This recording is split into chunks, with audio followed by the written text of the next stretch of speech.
Hello friends, welcome back to Mommy's Love Kitchen. இன்னைக்கு நம்ம கருப்பு கவுனி அரிசி வச்சு ரெண்டு ரெசிபி பார்க்க போறோம். அதுவும் இன்ஸ்டன்ட் பாட்ல எப்படி வேக வைக்கலாம் அப்படின்றதையும் பார்க்க போறோம்.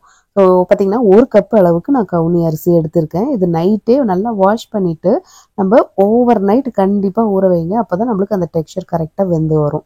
ஸோ ஃபர்ஸ்ட் நம்ம பார்க்க போகிறது கவுனி அரிசி பாயாசம். இதுக்கு நம்ம 1 கப்பு கவுனி அரிசி இது ஊறினது. ஸோ இதுக்கு நம்ம ஒரு 1/4 கப் அளவுக்கு பாசிப்பருப்பு, அது கூட நம்ம தண்ணி அளவு என்னன்னு பார்த்தீங்கன்னா, ஜென்ரலாக கவுனி அரிசி வேகிறதுக்கு 1:2 ரேஷியோ தான். அது நீங்கள் சாதமாக குழம்பு ஊற்றி சாப்பிட போறீங்க அப்படின்னா உதிரியாக வர்றதுக்கு. இது நம்ம பாயசம் தான் பண்ண போகிறோம் அப்படின்றதுனால கொஞ்சம் நல்லா வெந்தாலும் பரவாயில்ல, கொஞ்சம் தண்ணியாக இருந்தாலுமே பரவாயில்ல. ஸோ அதனால நான் 1 கப்புக்கு 2.5 கப் அளவுக்கு நான் தண்ணி ஊற்றிக்கிறேன். ஏன்னா நம்ம பாசிப்பருப்பும் அதில் சேர்த்துருக்கோம் அப்படின்றதுனால. கருப்பு கவுனி அரிசியில் நம்மளுக்கு தெரிஞ்ச விஷயம் தான், இது ரொம்ப ரொம்ப ஹெல்தியானது. நம்ம கண்டிப்பாக 2 வாரத்துக்கு ஒருக்க அந்த மாதிரி நம்ம தாராளமாக சாப்பிடலாம். ஈவன் வாரத்தில் ஒருக்கையாவது சாப்பிட்டுக்கலாம். நெக்ஸ்ட் இன்னொரு ரெசிபி என்னன்னு பார்த்தீங்கன்னா, கருப்பு கவுனி அரிசி கஞ்சி. இது லஞ்சுக்கு ரைஸ்க்கு பதிலாக நீங்கள் கஞ்சியாக குடிச்சிக்கலாம். இதுக்குமே பார்த்தீங்கன்னா நான் 1 கப் அளவுக்கு கவுனி அரிசி ஊறினது எடுத்திருக்கேன் நான்.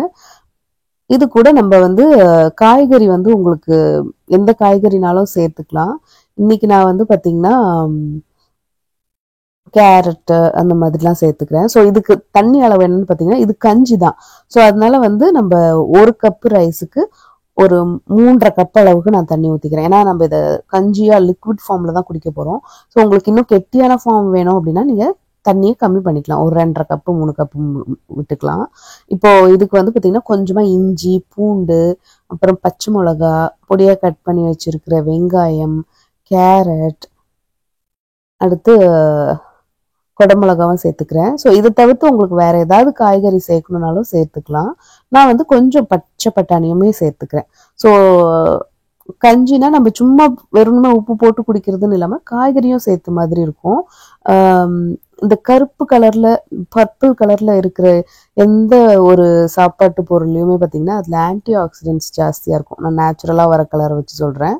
ஸோ இதில் ஃபைபர் மிச்சம் எந்த கிரெயின்ஸை கம்பேர் பண்ணும்போது இதில் ஃபைபர் ரொம்ப ஜாஸ்தி. அதனால பார்த்தீங்கன்னா உடம்புக்கு நிறைய விதத்தில் நல்லது. ஹார்ட்டுக்கு, அதுக்கப்புறம் டயபெட்டிஸ்லேருந்து கண்ட்ரோல் பண்ண, வெயிட் லாஸ் பண்ணுறது, அப்புறம் நம்ம செல்ஸ், நம்ம உடம்புக்குள்ளே இருக்க செல்ஸ்லாம் ரீஜென்ரேட் ஆகுறதுக்குன்ட்டு நிறைய மல்டிபிள் ஹெல்த் பெனிஃபிட்ஸ் இருக்குது. ஸோ அதனால தான் நீங்கள் கண்டிப்பாக வாரத்தில் ஒரு நாள் இல்லை அட்லீஸ்ட் 2 வாரத்தில் ஒரு நாளாவது இதை ஏதாவது ஒரு ஃபார்மாக எடுத்துக்கோங்க. இப்போ நம்ம இந்த கஞ்சிக்கு வேண்டிய அளவுக்கு பாதி உப்பு நம்ம சேர்த்துருக்கோம். இந்த ரைஸுக்குன்னே ஒரு டெக்ஸ்சர் இருக்கும். கொஞ்சம் அப்படியே சூவியாக இருக்கும், ஒரு நட்டி ஃப்ளேவர் இருக்கும். நல்ல ஃப்ளேவர்ஃபுல்லான ரைஸு. நீங்கள் இது வரைக்கும் ட்ரை பண்ணலன்னா கண்டிப்பாக இதை வாங்கி ட்ரை பண்ணுங்கள். அதுக்கப்புறம் நீங்கள் கண்டினியூ பண்ண ஆரம்பிச்சிருவீங்க. நெக்ஸ்ட் நம்ம கஞ்சிக்கு கொஞ்சமாக சீரகமும் வெந்தயமுமே போட்டிருக்கேன். இப்போ நம்ம ரெண்டுத்தையுமே நம்ம இன்ஸ்டன்ட் பாட்டில் ஒரே டைமில் வேக வச்சிடலாம். ஸோ கஞ்சி பிடிக்காதவங்களுக்கு பாயசமாக கொடுத்துக்கலாம், பாயசம் பிடிக்காதவங்களுக்கு கஞ்சி இந்த மாதிரி கொடுத்துக்கலாம். இப்போ நம்ம அந்த ட்ரிவெட் எடுத்துட்டு நம்ம ஒன்றுத்துக்கு மேலே ஒன்று ஸ்டாக் பண்ணி ஒரு மூடி போட்டுட்டு இதை இன்ஸ்டன்ட் பாட்லேயே வேக வச்சிடலாம். இந்த கவுனி அரிசிலேயே புட்டு எப்படி பண்ணலாம் அப்படின்றது ஒரு 2-3 இயர்ஸ்க்கு முன்னாடி நான் வீடியோவாக போட்டிருக்கேன். அதை நான் டிஸ்கிரிப்ஷனில் கொடுக்குறேன். அதுவுமே ரொம்ப ஃப்ளேவர்ஃபுல்லாக இருக்கும். யூஎஸில் இப்போ எல்லா இடத்துலையுமே கவுனி அரிசி கிடைக்குது. உங்களுக்கு ஒருவேளை இந்தியன் ஷாப் உங்களுக்கு பக்கத்தில் இல்லை அப்படின்னா நீங்கள் ஹோல் ஃபுட்ஸில் தேடி பாருங்கள். கண்டிப்பாக அங்கே ஃபோர்பிடன் ரைஸ்ன்னு இருக்கும். இப்போ நம்ம இதை இன்ஸ்டன்ட் பாட்டில் ஒரு 20 மினிட்ஸ் அளவுக்கு இதை ப்ரெஷர் குக் பண்ண போகிறோம். ஸோ இந்த ரைஸ் வேகிறதுக்கு யூஸ்வலாக எடுக்கிற டைமை விட ஜாஸ்தி தான் ஆகும். ஸோ அதனால நீங்கள் கொஞ்சம் எக்ஸ்ட்ரா டைமே நீங்கள் வச்சுடுங்க. ஸோ 25 மினிட்ஸ் நான் வச்சுருக்கேன் நான். இப்போ பார்த்தீங்கன்னா நம்மளோட பாயசத்துக்கு அரிசி பருப்பு நல்லா வெந்துருச்சு. இந்த மாதிரி டெக்ஸ்சர் கரெக்டான டெக்ஸ்சரில் இருக்குது. உங்களுக்கு வேகலைன்னா லைட்டாக இந்த ஸ்பூனை வச்சு நல்லா மேஷ் பண்ணி கூட விட்டுக்கோங்க. இந்த ரைஸ் கொஞ்சம் முட்டுன்னு தான் இருக்கும், ரொம்ப குழையாது. என்ன பண்ணாலுமே இது குழையாது. ஆனால் உங்களுக்கு வீடு ஃபுல்லாக வாசனை வரும். இப்போ அடுத்து நம்ம கவுனி அரிசி காய் போட்ட கஞ்சி இருக்கு இல்லையா, ஸோ இதுவுமே பார்த்திங்கன்னா நம்மளுக்கு அரிசி பருப்பு அந்த காய்கறிலாம் சூப்பராக வெந்திருக்கு.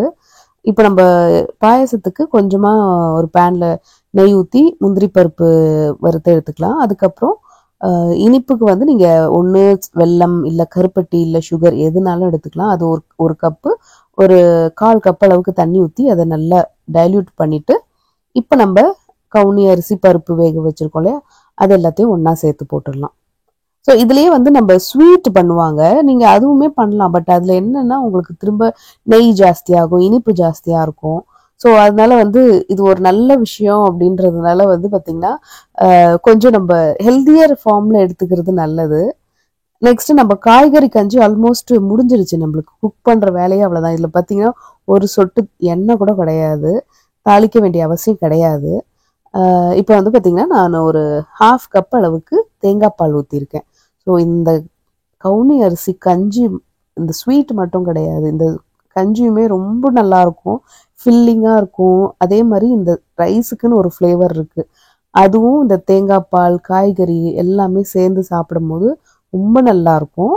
அடுத்து நம்மளோட கவுனி அரிசி பாயசமும் ரெடி ஆயிடுச்சு. இதுக்குமே ஒரு 1/2 கப்பு தேங்காய் பால் கலந்துட்டு கடைசியில் கொஞ்சமாக ஏலக்காய் தூள் போட்டு நல்லா மிக்ஸ் பண்ணிட்டோம் அப்படின்னா, அதாவது பால் ஊற்றிட்டு நீங்கள் தேங்காய் பால் ஊற்றிட்டு நீங்கள் ஸ்டவ் ஆஃப் பண்ணிடுங்க. ஆஃப் பண்ணிவிட்டு நீங்கள் ஏலக்காய் தூள் போட்டு அதுக்கப்புறம் நீங்கள் இதை சூடாக குடித்தாலும் சரி இல்லை ஆறி குடித்தாலும் சரி ரொம்ப ரொம்ப டேஸ்டியாக இருக்கும். இது வரைக்கும் கவுனி அரிசி நான் சாப்பிட்டதே இல்லைன்றவங்க கண்டிப்பாக இதை ட்ரை பண்ணணும். சாப்பிட்டவங்களுக்கு நான் சொல்லவே தேவையில்லை இதோட டேஸ்ட் என்னவா இருக்கும் அப்படின்ட்டு. ஸோ இன்ஸ்டன்ட் பாட்டில் கவுனி அரிசி வேக வைக்கிறதுக்கு இன்ஸ்ட்ரக்ஷன் என்னன்னு பார்த்தீங்கன்னா, இதோட தண்ணி அளவு வந்து 1 கப்புக்கு 2 கப்பு. நீங்கள் வந்து உதிரியான ரைஸாக சாப்பிட்ணுன்னு நினச்சிங்க அப்படின்னா, இந்த மாதிரி கஞ்சி மாதிரி இல்லை கொஞ்சம் பாயசம் மாதிரியான குழஞ்ச டெக்ஸ்சரில் இன்னுமே சாப்பிட்ணும் அப்படின்னு நினச்சிங்கன்னா 1க்கு 2.5லேருந்து 3 வரைக்கும் கூட நீங்கள் ஊற்றிக்கலாம். உங்களுக்கு அந்த டெக்ஸ்சர் என்னவா வேணுன்றதை பொறுத்து தான். தண்ணி நிறையா ஊற்றுறதுனால அது குழஞ்சிருமான்னு கேட்டால் குழையாது. உங்களுக்கு எந்த அளவுக்கு மேக்ஸிமம் வேகுமோ அவ்வளோதான். நீங்கள் என்ன டிஷ்ஷில் பண்ணாலுமே இந்த கவுனி அரிசியை பல்லு வச்சு கடிச்சு சாப்பிட்ற மாதிரி தான் இருக்கும். நல்ல வாசனையாக டேஸ்டியாகவும் இருக்கும். எல்லாருமே ட்ரை பண்ணி பார்த்துட்டு உங்களோட ஃபீட்பேக்கை சொல்லுங்கள். இதே மாதிரி நான் இன்னொரு வீடியோவில் உங்களை சந்திக்கிறேன். நன்றி, வணக்கம்.